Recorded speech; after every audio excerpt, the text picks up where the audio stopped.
Tous unis comme enfants d'un même père et d'une même mère, héritiers, propriétaires de ressources naturelles, célébrons l'appartenance plutôt que la rareté. Bonjour et bienvenue dans Masolo et responsabilitarisme, la première émission des philosophies politiques en Afrique centrale. Tokola Nalipa Bachamate Kate Kasito Boya complexe. Alors, l'économie, l'école, les rôles de l'État, la justice, les idéologies, l'unité des mesures de la société, les tours dans Masolo et responsabilitarisme. Sur ce plateau, pour aujourd'hui, chers téléspectateurs, nous avons avec nous M. Arsène Moïsi qui est à ma droite, ainsi que M. Flori Boukassa qui est à ma gauche. Alors, je commence par M. Flori. M. Flori, bonjour. Bonjour, M. Gouvet. Monsieur Fleury, une petite présentation de votre part. Vous êtes exactement... Merci de m'avoir accordé la parole et de m'avoir invité sur votre précieuse table pour l'émission. Moi, c'est Monsieur Flori Boukassa. Je suis professeur de français dans plusieurs écoles ici et aussi un serviteur de Dieu. Je peux ajouter que je suis le responsabilitariste de première heure. Ok. Très content. Donc, nous sommes avec Monsieur Fleury Boukassa, qui est homme de Dieu, donc serviteur de Dieu Tout-Puissant. Et à ma droite, je reviens chez Monsieur Arsène Moïsi. Monsieur Arsène Moïsi, une petite présentation de votre part.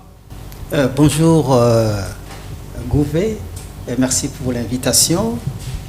Et donc, je m'appelle Arsène Moïsi, je suis prof de mathématiques au secondaire.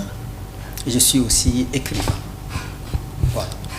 Très content, ça va. Donc aujourd'hui, nous sommes avec M. Arsène Moïsi ainsi que M. Fleury Boukassa qui se sont présentés tantôt.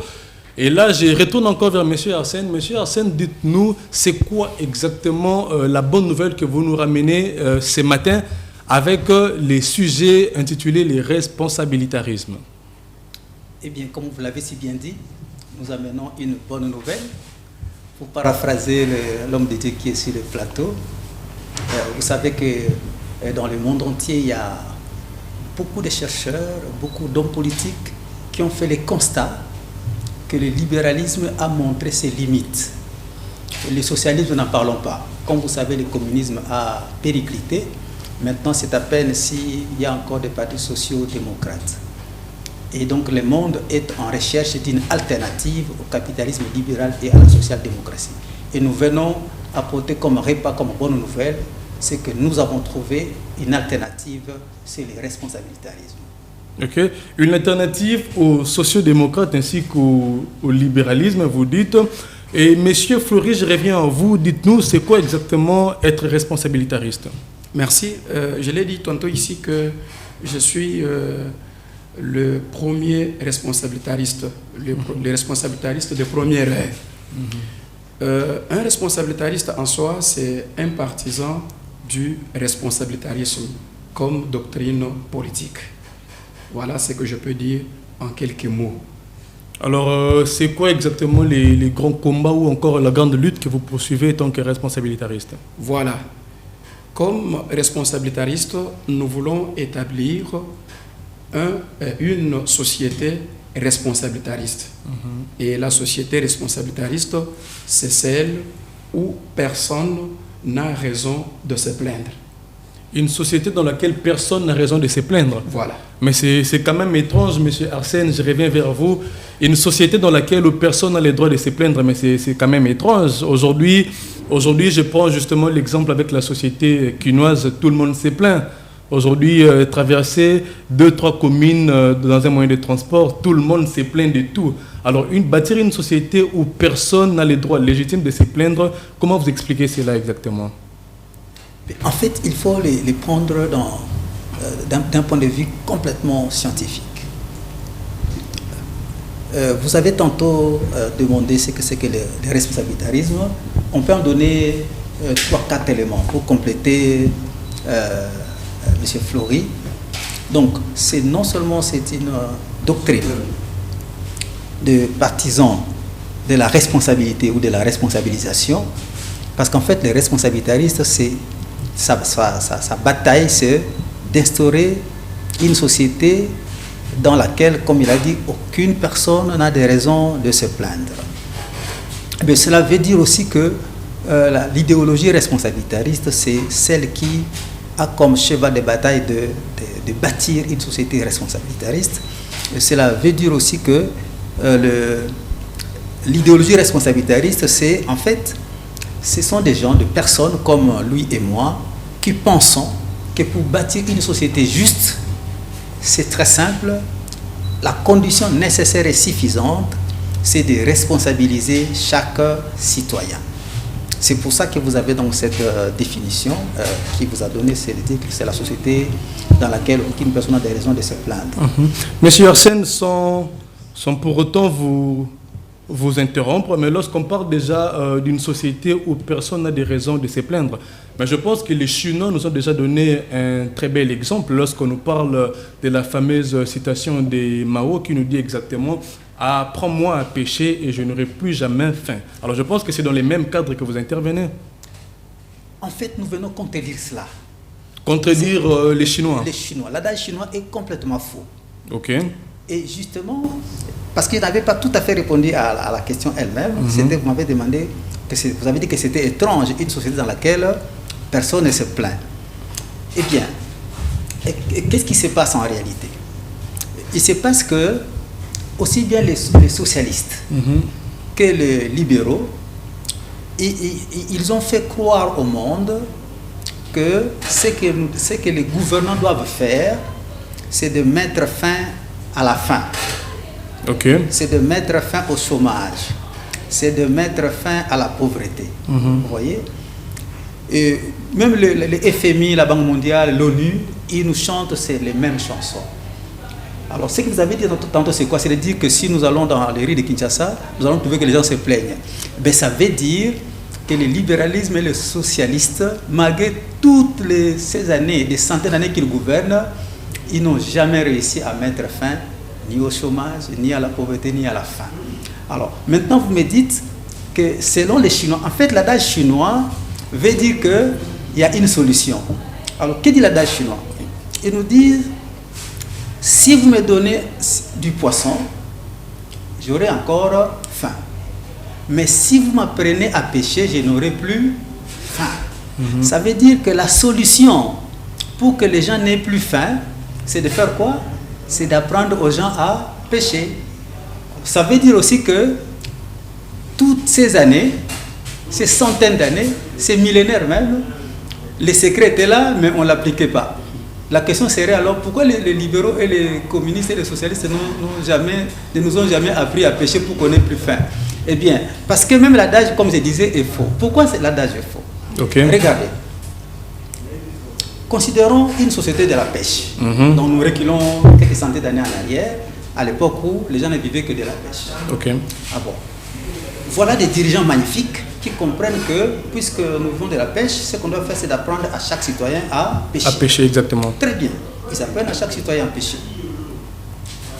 Alors, c'est monsieur X, notre fils, mon fils, qui a maintenant 18 ans, qui est devenu majeur, qui a appris à pêcher à l'école. Maintenant, il a fini les études. Le voilà, tout à fait expert dans la pêche. Okay.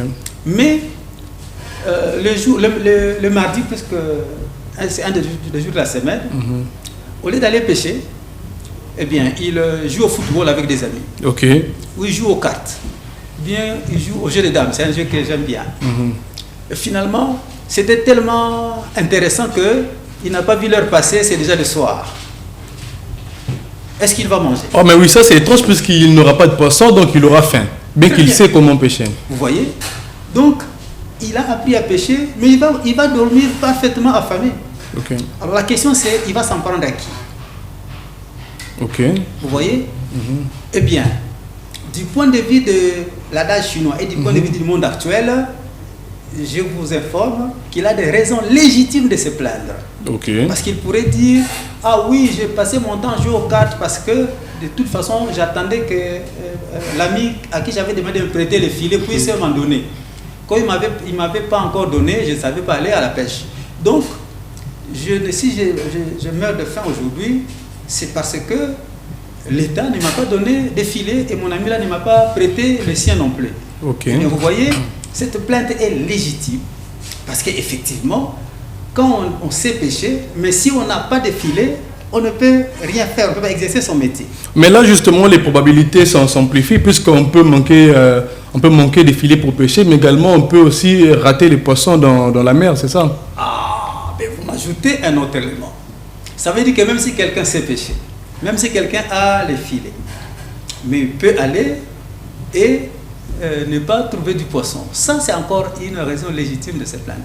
Eh bien, tout ça montre que la fameuse assertion chinoise, l'adage chinois selon lequel si vous m'apprenez à pêcher, je n'aurai plus faim, est complètement faux. Vous voyez? Okay. C'est faux. Apprenez à tout le monde à pêcher, eh bien, les gens auront des raisons de se plaindre et donc ils auront faim. Merci, monsieur Arsène. Je reviens vers monsieur Fleury. Monsieur Fleury, vous amenez un concept quand même, je ne sais pas si je dois les traiter des flous ou des vraiment ambigus, mais nous avons des grandes universités dans notre pays. Nous avons UNIKIN, nous avons UPEN, nous avons IFASIC, nous avons beaucoup d'universités ici au pays. Nous avons l'université Mapan au niveau de Kindu. Et nous avons Oxford, nous avons Harvard, beaucoup de grandes universités dans le monde qui nous apprend les grands mots qui frappent notre planète, la Terre. On nous apprend qu'il y a la pauvreté qui nous guette, on nous apprend que le chômage fait ravage. En France et un peu partout dans le monde, il y a des grands mouvements des chômeurs, notamment avec les gilets jaunes. Mais vous amenez sur les plateaux de Absi TV, la chaîne du changement, pour nous dire que voilà, tout ça n'est pas véritablement un vrai problème pour notre planète. Monsieur Fleury. Merci Gouvet pour la parole. Je peux ici affirmer que la pauvreté, le chômage et autres sont des vrais faux problèmes. Des vrais faux problèmes. Des vrais faux problèmes. Ok. Vrai pourquoi? Parce qu'ils existent déjà, on les voit. Faux parce qu'on ne sait pas les traiter à la source. Okay. On ne traite pas le problème de manière superficielle. Il faut aller à la source. À la source, ça signifie quoi? Ça signifie qu'il faut chercher l'origine de ces problèmes et comment trouver une solution efficace. La solution efficace que nous, les responsabilitaristes, nous apportons, c'est de responsabiliser les citoyens. Il faut parler des citoyens congolais ou citoyens sur le plan international. Parce que celui qui se plaint de la faim, celui qui se plaint du chômage, on aura passé tout le temps à pleurnicher autour du chômage, autour de la faim, parce qu'on veut mettre fin à ça. Et pourtant, on ne mettra jamais fin au chômage. Okay. On ne mettra jamais fin à la pauvreté. Okay. Aussi longtemps que le soleil se lève et se couche, nous aurons des pauvres, nous aurons des riches. Non, mais c'est que vous dites, M. Fleury... Je termine ma phrase. Le vrai problème n'est pas la pauvreté. Le vrai problème, c'est de responsabiliser le citoyen, la personne. Okay. Que la personne sache à qui il doit faire porter cette responsabilité de la faim ou du chômage. C'est ça le vrai problème. Ok. Donc, vous nous dites exactement que le monde a traversé des millénaires dans des vrais faux problèmes, c'est ça? Sans doute. Beaucoup de temps à trouver des solutions, mais qui sont éphémères, des solutions superficielles. C'est ainsi que nous apportons. Nous ne disons pas que nous sommes des génies extraordinaires, non. Mais nous disons ce que nous apportons est une solution par rapport aux limites que les autres ont déjà démontrées noir sur blanc. Ok. Donc, M. Fleury, nous, avec vos mots, nous disons donc courir derrière les travails, c'est la poursuite du vent. Courir derrière tout ce que le monde traverse, guérir le monde de la pauvreté, guérir le monde du manque de travail. Tous ces problèmes, en réalité, c'est la poursuite du vent, vous dites? Ce sont des vrais faux problèmes. Ok. Courir derrière le travail, courir derrière la recherche de l'argent. Au fait, les gens ont mal conçu la chose, ont mal conçu le problème. Quand on conçoit mal le problème, sans doute, on va mal concevoir la solution ou la résolution. Ok. Merci beaucoup. Vous êtes nombreux à nous suivre. Vous nous contactez de partout. Ici, déjà, au pays, Les enseignants, vous êtes plus de 100 000 à suivre ces grands programmes que vous attendez depuis des années. Et en Afrique, les enseignants, professeurs d'université comme enseignants d'école primaire et secondaire, vous nous attendez depuis longtemps. Merci beaucoup de nous faire entièrement confiance et ensemble, nous allons bâtir, comme le disent nos deux invités, une société dans laquelle personne n'aura les droits légitimes de se plaindre. Je reviens vers vous, monsieur Arsène. Alors, moi, je suis vraiment perdu, puisque c'est quand même incroyable.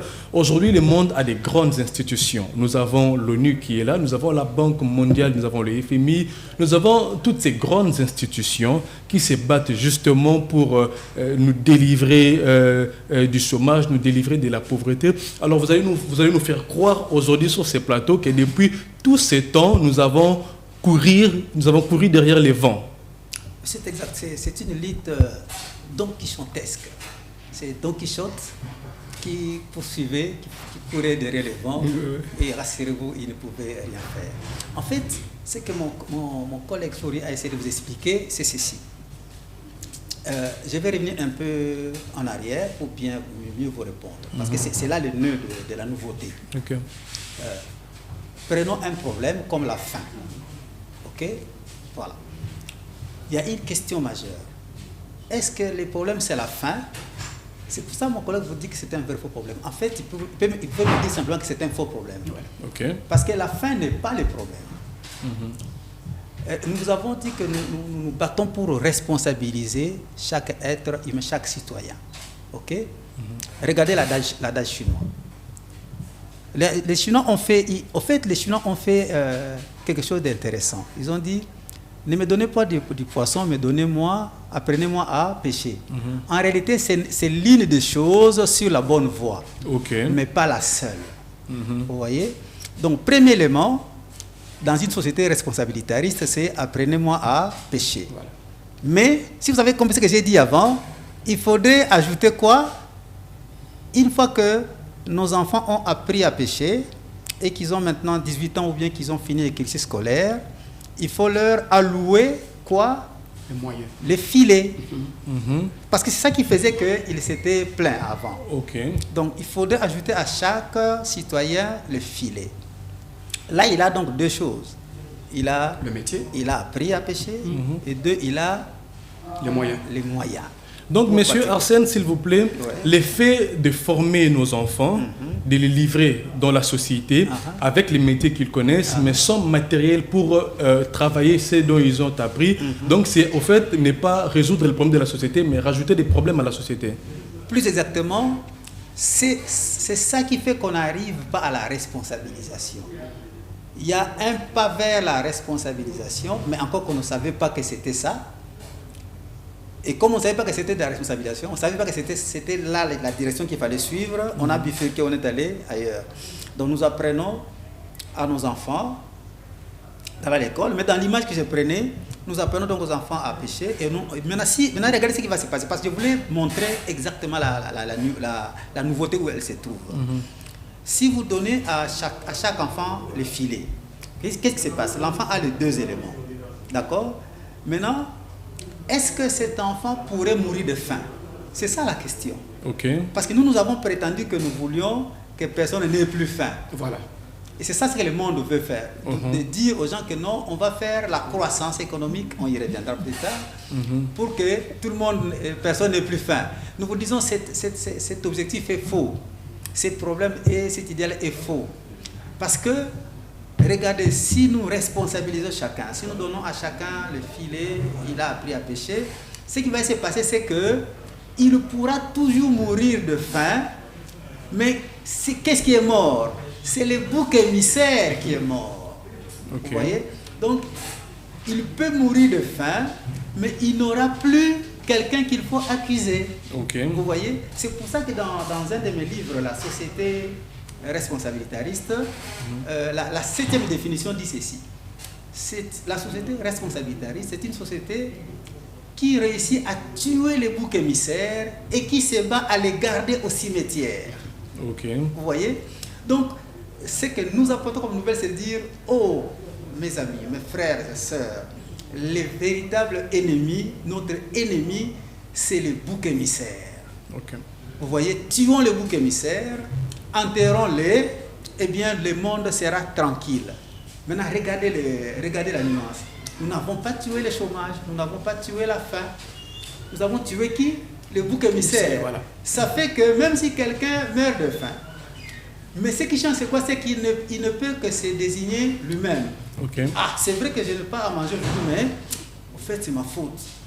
Au lieu d'aller pêcher, je suis allé jouer au foot.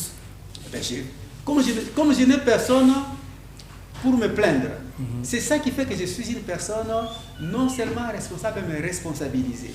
Donc, ce qu'on a fait, c'est qu'on m'a mis dans des conditions telles que je ne peux pas me plaindre. C'est ça une société responsabilitariste. Et donc la grande nouvelle est celle-là. C'est que notre vrai ennemi, ce n'est ni la pauvreté, ni le chômage, ni la faim, etc.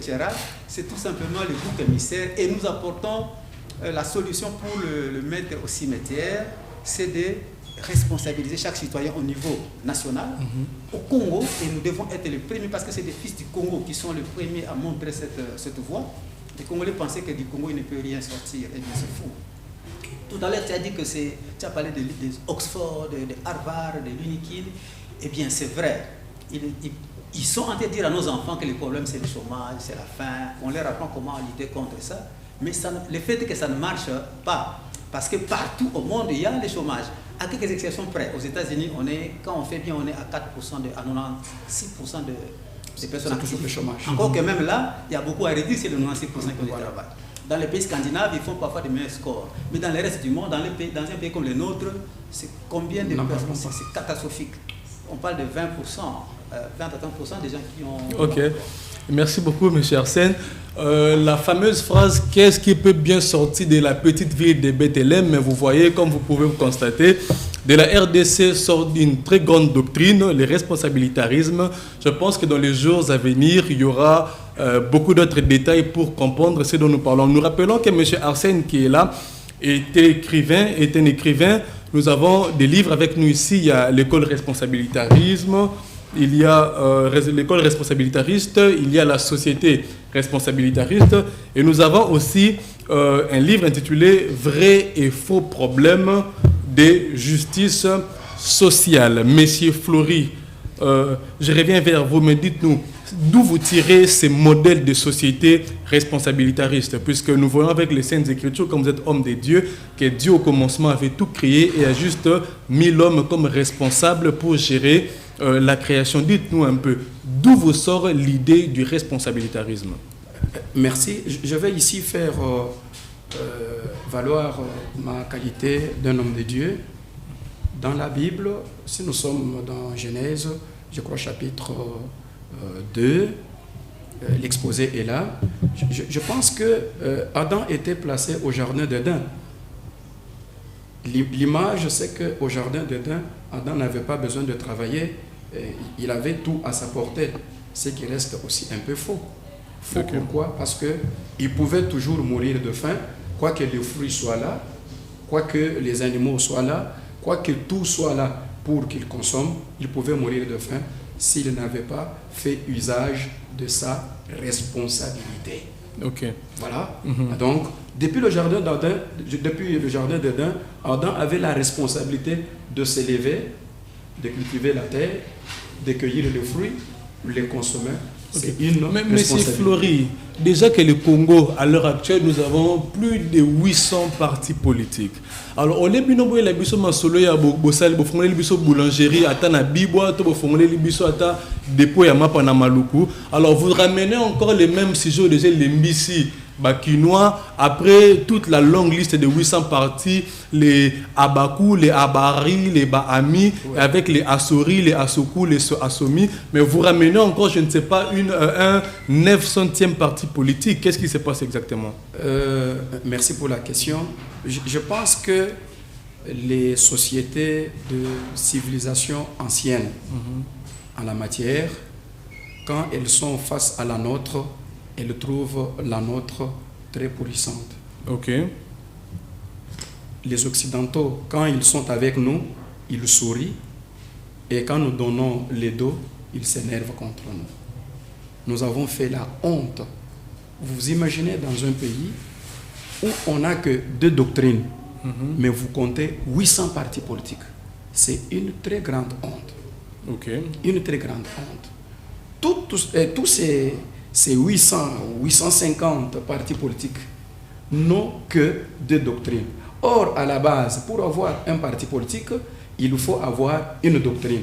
Dès lors que nous avons 2 doctrines, ça signifie, en principe, nous pouvons avoir ne fût-ce que 2 partis politiques. Tous les Assoro, les Assina, mais tous les Bakwa, ce sont des bas. Ils peuvent facilement se retrouver autour des bas et les Bassoro se retrouver autour des sauts et ça forme 2 partis politiques. Et nous venons avec un 3e en gestation parce que nous avons une base solide qui est une invention purement congolaise, une solution alternative aux 2 anciennes qui ont déjà montré leurs limites. Et nous apportons ça au monde entier. Merci, Monsieur Fleury. Vous comprenez que nous faisons une affaire de 30 minutes sur plateau parlant de la philosophie politique sans pour autant citer les noms d'un seul leader comme ça s'est fait dans d'autres émissions ou avec d'autres invités. Donc il faudra croire que nous avons reçu des invités assez spéciaux. Faute de temps, nous allons devoir chuter. Alors, j'avais avec moi sur le plateau M. Arsène et M. Fleury qui sont là 2 responsabilitaristes et qui nous apportent cette bonne nouvelle aujourd'hui du responsabilitarisme. Alors, je reviens rapidement pour 30 secondes vers M. Arsène. M. Arsène, vous nous avez dit que vous êtes professeur, c'est-à-dire nous connaissons comment est-ce que votre professeur mais d'où est-ce que vous trouvez l'argent, les transports pour Nagoya na plateau, les transports pour me payer moi la chaîne et comment est-ce que vous vous arrangez pour vulgariser votre message. Donc vous avez un bon ébélé, c'est que les politiciens déjà sponsorisé. Nous n'avons aucun contact avec des politiciens. D'ailleurs, tu as posé la question de savoir si c'est le 800e parti. Et non, c'est vrai que du fait que nous avons une doctrine, l'existence d'une doctrine entraîne ipso facto l'existence d'un parti politique. Mais c'est l'existence de facto. Nous n'avons pas encore, nous ne l'avons pas encore enregistré. D'ailleurs, nous voulons aller de manière rationnelle. Donc le responsabilitarisme donnera lieu à un parti politique. Certainement, mais il faut commencer par les commencements. Nous commençons par vulgariser la doctrine. Et lorsque nous aurons atteint une masse critique de personnes qui vont faire sienne, qui vont adhérer à cette doctrine, c'est là maintenant que nous allons formaliser l'existence. Donc nous partons d'une existence de fait, parce que la doctrine est là, vers une existence légale qui viendra après. Et là, c'est une occasion de fusionner, comme mon collègue a dit. Ce pays doit devenir un pays normal. Ok. On ne crée pas un parti politique comme ça. Non. La création d'un parti dépend de l'existence d'une idéologie. D'ailleurs, l'article 2 de notre loi sur les partis politiques dit que les partis, c'est un regroupement de personnes qui ont la même idéologie. Nous n'avons malheureusement pas le temps nécessaire pour épuiser notre message d'aujourd'hui. Monsieur Fleury, dites-nous en quelques mots, qu'est-ce que les téléspectateurs peuvent retenir de votre passage aujourd'hui sur notre chaîne Abside TV, la chaîne du changement. Merci. Les téléspectateurs vont retenir que nous sommes venus vulgariser une nouvelle doctrine qui s'appelle le responsabilitarisme. Ainsi, cette doctrine veut que nous ayons une société responsabilitariste. Et la société responsabilitariste, c'est celle où nulle personne n'a de raisons légitimes de se plaindre, étant donné que le chômage et autres sont des faux problèmes. Merci beaucoup. Alors, ceux qui n'ont noté au paramétrage télévision, aux alliés na Abside TV, Salamaka si benga tonton Caleb, baza juste un coin, tonton Caleb etaka à paramétrer chaîne nayo. Alors nous disons merci à tous ceux qui souhaitent nous soutenir. Les professeurs sont là, vous avez nos numéros de soutien au bas de vos écrans. Merci bien de nous soutenir par les différents supports de soutien. Et Tobo Sanate, Kezali, Komba Yamunene Pe Makasi, il faut banda Awana RDC Pe Kinde, Afrique Pe Mokili Mobimba. Merci à Madame Doris Indira de nous suivre. À la prochaine. Tous unis comme enfants d'un même père et d'une même mère, héritiers, propriétaires de ressources naturelles.